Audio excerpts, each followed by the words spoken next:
Getting to know Earl Nightingale.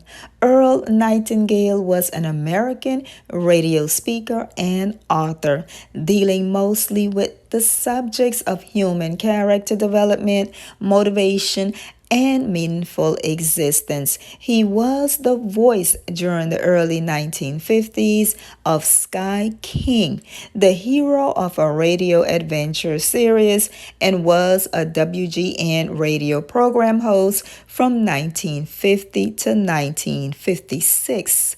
Nightingale is the author of The Strangest Secret, one of the great motivational books of all time. Earl Nightingale was born in Los Angeles in March of 1921. His father abandoned his mother in 1933. After his father left, his mother relocated the family. When Nightingale was 17 years old, he joined the United States Marine. He was an instructor at Camp Lejeune, North Carolina, and was on the USS Arizona during the attack on Pearl Harbor, and was one of 15 surviving Marines aboard that day. Other than Pearl Harbor, it is unknown if Nightingale experienced combat.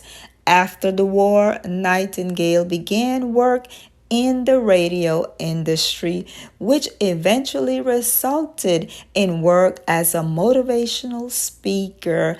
During the autumn of 1949, Nightingale was inspired while reading Think and Grow Rich by Napoleon Hill.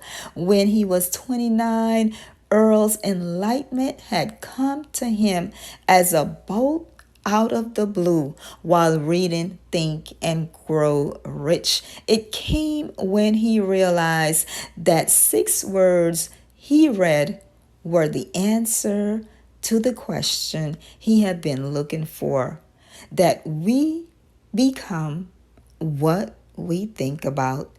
That we become what we think about. He realized that he had been reading the same truth over and over again.